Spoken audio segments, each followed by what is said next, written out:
Well, to discuss this, I'm joined from Maldives' capital, Malé, by Hisaan Hussain. She's former President Mohamed Nasheed's legal counsel and was once the legal affairs secretary in the Maldives government. And in neighboring Sri Lanka, we have Omar Waraich in Colombo. He's Amnesty International's deputy director for South Asia. I thank you both for joining us here on the Newsmakers. Lots to talk about. Hisaan Hussain, let me begin with you. When we look at what Abdulla Yameen did it take you by surprise at all?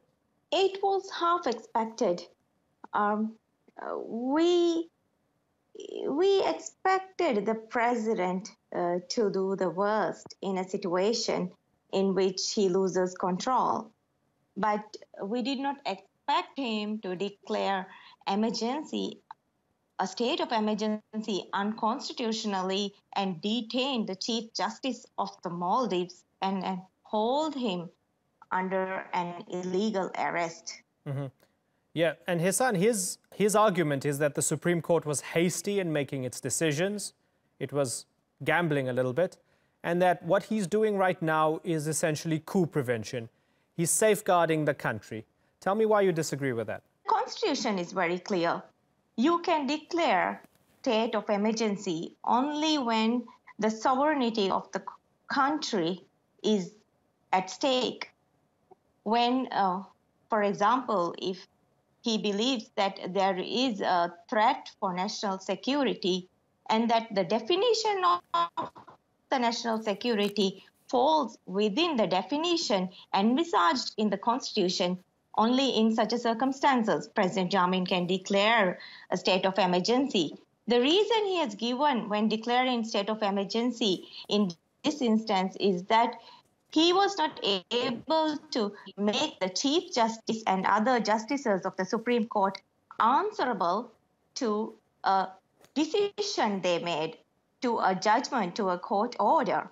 Mm-hmm. To begin with, it is unconstitutional for a president to demand answers from the Supreme Court justices and demand justifications and make them answerable for a decision they made. Secondly, in declaring this emergency or state of emergency, he had violated the Constitution in the sense, even in a situation in which a state of emergency is called for, he can only suspend certain fundamental rights guaranteed in our Constitution. He cannot suspend powers and functions of the judiciary or the parliament, Understood. Even in a situation of emergency. Okay. So you feel he's extending... The declaration itself was unconstitutional. Right. You feel he's even extending those state of emergency powers. We would have loved to have had a supporter of the president on the program. We tried very hard. Unfortunately, we couldn't get anybody. They turned us down. Omar Waraich, tell me about Amnesty's position here. The president feels this is necessary. Does Amnesty agree that it might be justified in any way? There are conditions where a state of emergency can be justified. However, in this case, what we're seeing is a reaction to the 1st of February Supreme Court order. This is a case where the president has decided that there was a verdict he did not like and has now sought to reverse it. The Supreme Court clearly said that the convictions of those people did not meet fair trial standards, and we've examined some of those cases ourselves, whether it was former President Mohamed Nasheed or Colonel Nazim or Faris Mamoon, and found concerns about fair trial. So in those cases, we believe that the Supreme Court did the right thing. However, what President Yameen has done actually reminds me, Imran, of General Musharraf in 2007. It's quite funny you've got Nawaz Sharif on the screen there, because what General Musharraf did was he feared the Supreme Court would take action that would challenge his presidency. He imposed a state of emergency, sacked the Supreme Court judges, and threw the opposition behind bars. We're seeing the same thing happen here. Oh, that's an interesting comparison that you make there. Hisaan Hussain, I want to call up a tweet from Mohamed Nasheed, your client and your ally. He said, on behalf of the Maldivian people, we request India to send an envoy to release the judges and political detainees, including President Gayoom. He also goes on to ask the US to stop all financial transactions with the Maldives. Is that wise, Hisaan? Because if I'm the president, I say, look, He's appealing to foreign powers now. We're a sovereign country. This guy wants foreign powers to come in and help him. That's not going to help, is it? We need closer and firmer international support and intervention to minimize the losses the Maldivian people might face if this state of emergency would continue. Our people have been suppressed. We are demonstrating as much as we can on the street, given the situation of a very heavy military and police presence. But there is a sense that international community must help, and our people are expecting the international community to take a firmer action. Okay, so let me ask that question in a different way then. Why would India be interested in trying to get involved here and get its hands dirty in the internal politics of the Maldives? This is no longer internal politics of Maldives alone. We are talking about the security of the entire Indian Ocean.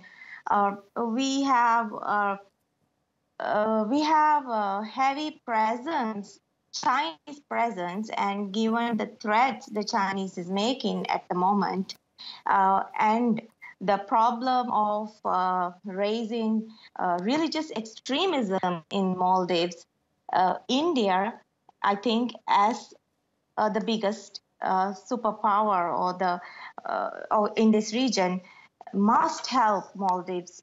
Right. For security purposes. So let me ask Omar Waraich, are we seeing Maldives being caught in a tussle here? Because we saw China warning against any intervention. Is the president with China? Is the opposition maybe aligned to the Indians or trying to be aligned with the Indians? Are we going to see Maldives in the middle of a sort of geopolitical tussle here? Well, President Yameen is closely aligned with China and with Saudi Arabia. Those are the alliances he's made. And we see the opposition trying to counter them by balancing the Maldives, by trying to get India involved. And this call for intervention from former President Nasheed reinforces that. Both of those countries, as far as I'm concerned, have very questionable human rights records. I would personally like to see countries focus on improving human rights in their own countries, and that actually includes, in the case of both China and in India, of respecting people's freedom of religion, but also for them to promote human rights in other parts of the world, including the Maldives. I think what we need to see is more unified voices expressing concern for the human rights situation in the Maldives, rather than the Maldives.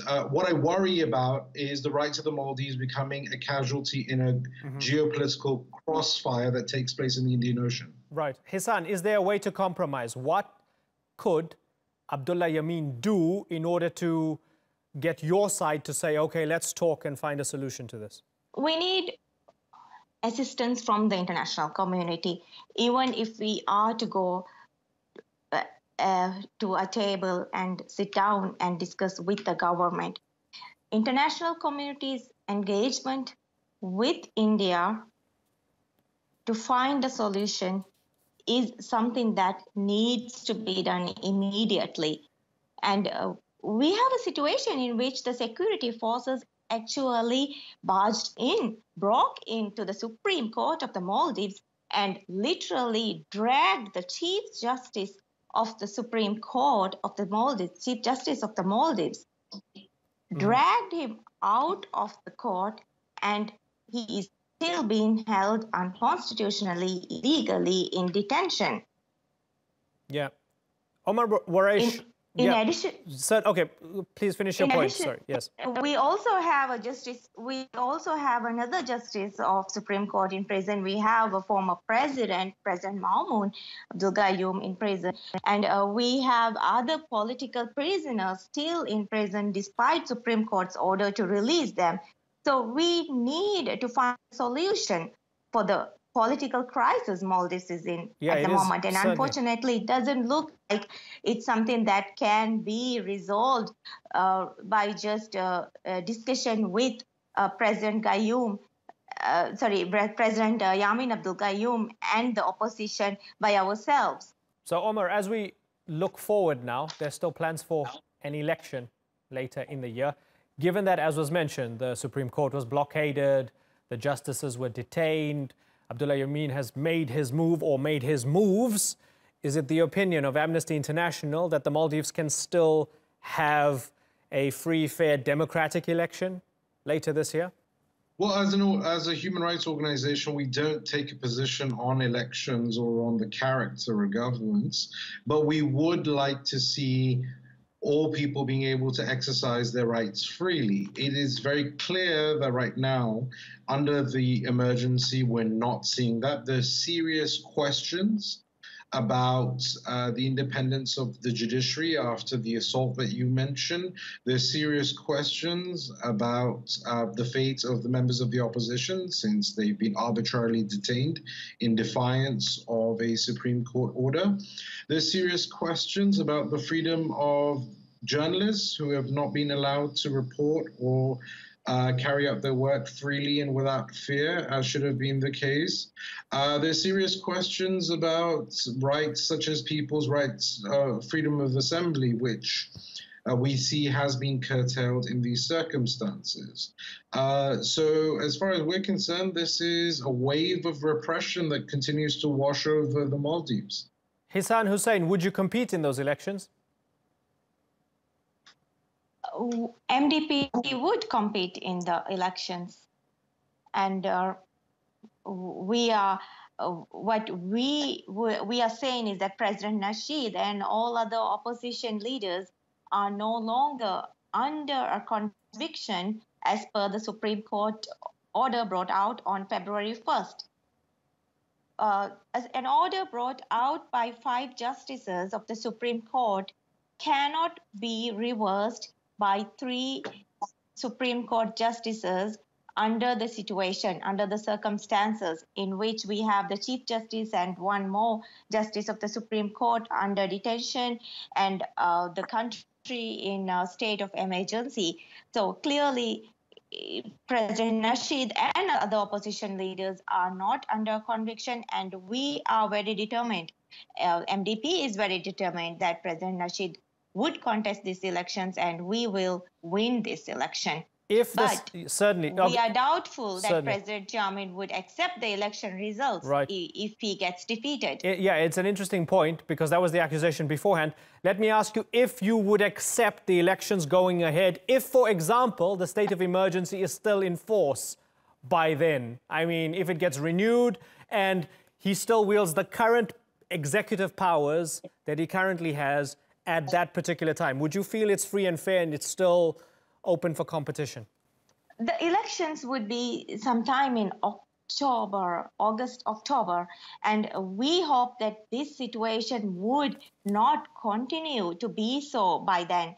We are calling for the assistance of the international community for this very reason. Every time President Yameen loses an election, he cannot simply accept the courts of the Maldives, the judiciary, to overturn the results of those elections and hand him the election results as how he wants it. It has to be decided by the people, and it has to be a free and fair election. Omar, Waraich, if there is criticism from the international community to pressure President Yameen over human rights and the political culture in the country, is he going to listen if he has the backing of the Chinese financially and politically? It's a very good question, Imran, and unfortunately we haven't seen any indications. One would hope that people would listen to, or just protect and respect the rights of their own people because they are people. That should be enough in these cases. I mean, what I would say, if anyone from the government of the Maldives is listening, as Amnesty International, we've covered waves of political repression in many countries around the world for many decades.